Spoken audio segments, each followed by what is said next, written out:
Assalamualaikum warahmatullahi wabarakatuh. Saya Muhammad Hendra Ardiansan, saya 20. Saya dari Teknik Elektro 4B1. Di sini saya mau mempresentasikan UAS etika profesi dan K3.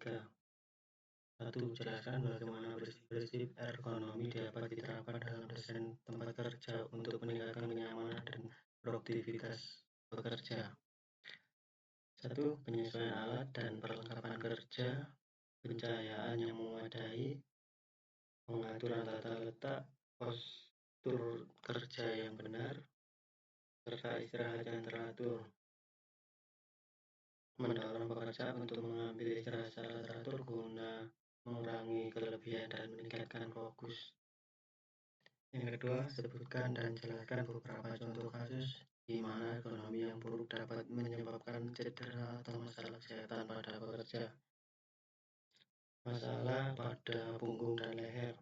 Posisi duduk yang tidak ergonomis seperti tidak mendukung punggung atau leher dengan benar bisa menyebabkan tekanan berlebih pada tulang belakang dan otot.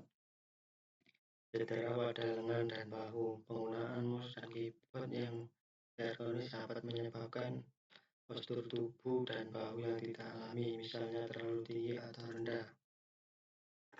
Masalah mata. Penggunaan monitor yang tidak disesuaikan dengan ergonomis. Ergonomi mata misalnya terlalu jauh dan terlalu dekat. Masalah sirkulasi.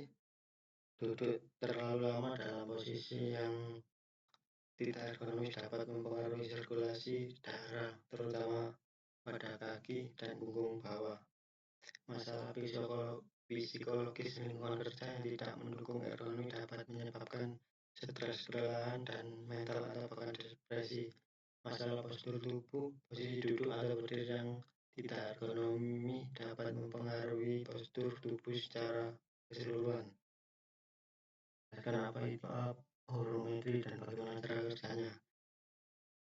Aborometri adalah sebuah konsep dalam ergonomi yang berkaitan dengan pengukuran dan analisa dimensi tubuh manusia seperti panjang lengan kaki, tinggi duduk, dan dimensi tubuh lainnya.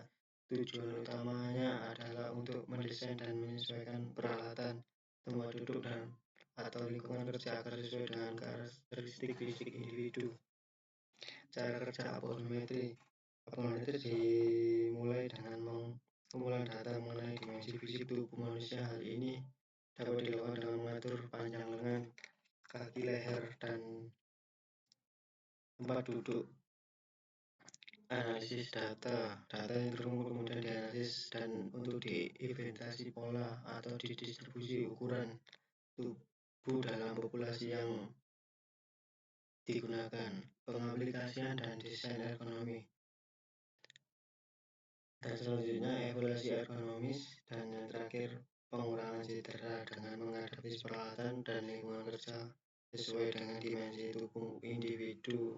Aborometri dapat membantu mengurangi resiko cedera pada postur tubuh yang tidak alami atau tekanan fisik yang berlebihan. 4. Berikan contoh aplikasi aborometri dalam berbagai bidang seperti di tempat kerja, desain kursi kantor, meja dan keyboard, panel kontrol, dan desain alat-alat medis transportasi publik. Untuk desain kursi kantor, aborometri digunakan untuk mengukur tinggi tubuh, kedalaman duduk, dan lebar kursi. Dan meja dan keyboard, pengukuran panjang lengan digunakan untuk menentukan tinggi meja yang optimal. Kontrol dan peralatan aborometri digunakan untuk mengatur tinggi dan posisi panel kontrol pada mesin atau peralatan industri. Yang kelima, apa saja kelebihan dan kekurangan pengguna aborometri? Kelebihan aborometri yang pertama adalah personalisasi desain, yang kedua meningkatkan efisiensi, dan yang ketiga mengurangi risiko cedera, dan keempat meningkatkan kepuasan dan produktivitas.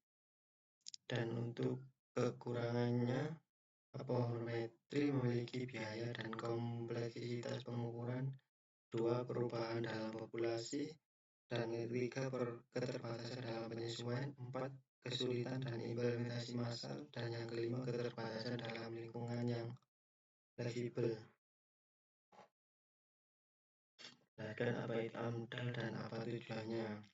AMDAL adalah singkatan dari analisis mengenai dampak lingkungan. Ini merupakan suatu kajian yang dilakukan untuk mengevaluasi dampak yang mungkin ditimbulkan oleh suatu kegiatan atau proyek, dan tujuannya adalah untuk membantu pengambilan keputusan dan mempertimbangkan dampak lingkungan yang akan terjadi dari suatu kegiatan.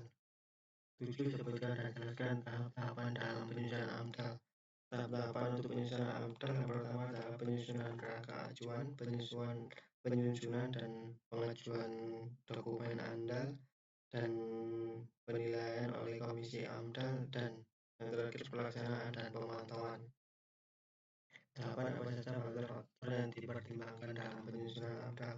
Untuk faktor yang dipertimbangkan dalam penyusunan AMDAL satu adalah lingkungan fisik, lingkungan biologis, lingkungan sosial, dan ekonomi, serta regulasi dan kebijakan. 9. Sebutkan dan jelaskan beberapa jenis APD yang umum digunakan di berbagai industri. Jenis APD yang digunakan dalam industri yang pertama adalah helm pelindung, kacamata pelindung, masker, sarung tangan, sepatu pelindung. Sepatu pelindung digunakan untuk melindungi kaki dari cedera akibat benda berat atau tajam. 10. Bagaimana cara mengukur kualitas standar APD?